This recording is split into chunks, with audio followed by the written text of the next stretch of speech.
All right, I'm Norman Ilsley. I was raised in Michigan, and after the war in 1949, I went with the AFSC with the QIVS, Quaker International Volunteer Service, to Finland, to a work camp where we were working with refugees, Finnish refugees from Karelia, the section of Finland that Russia took over.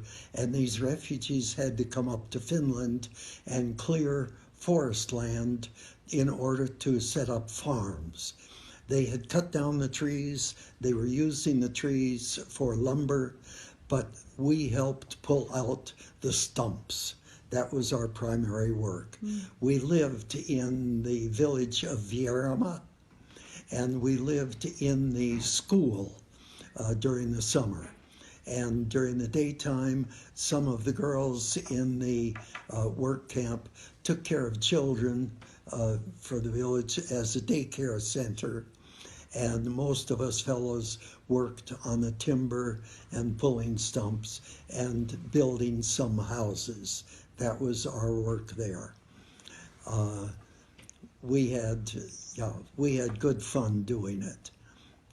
I think of lots and lots of stories that I shouldn't waste time on. The work camp, we had Finnish, we had Swedish, German, French. When we sat down for dinner, we had to discuss important things in at least 2 languages and sometimes 3 languages so that the message got through. One of the things that we wanted was something more than cereal for breakfast. We wanted a little more food, and the girls were doing the cooking.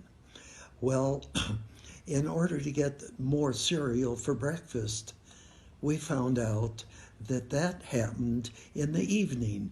They cooked the cereal in the evening. So we got cereal for dinner so that we would have cereal for breakfast. Right. Well, we changed that. We got that working.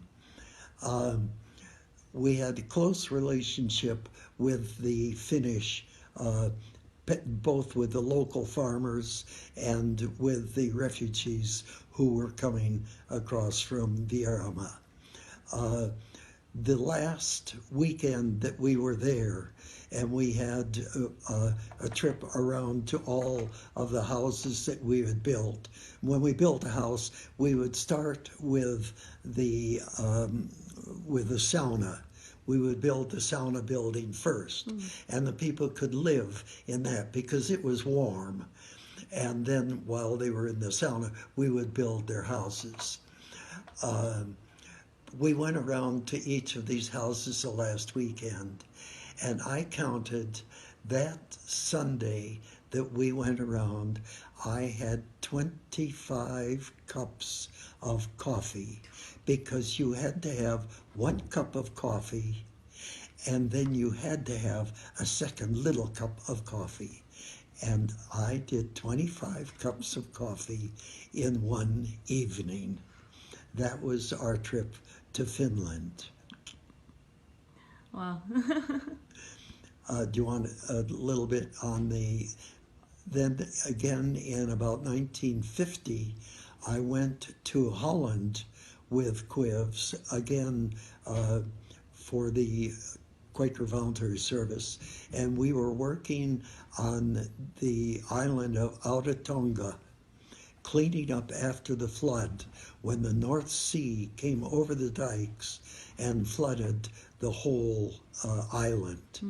And that was tearing down houses, cleaning up flood, and there was a certain odor that you would almost think was rotting human bodies. But what the odor really was, when they had harvested their potatoes.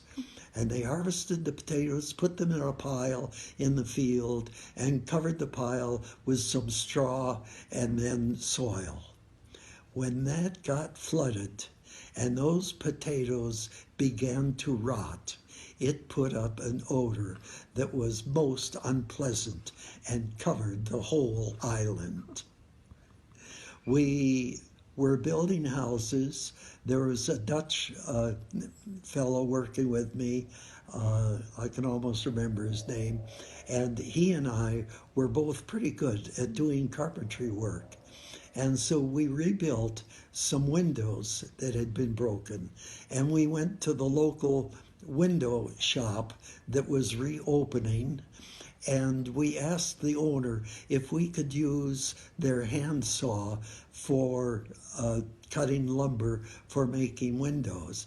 And he watched the way we used the saw and the hammer, and then we could drive nails straight. And he said, "Oh, do come in my shop."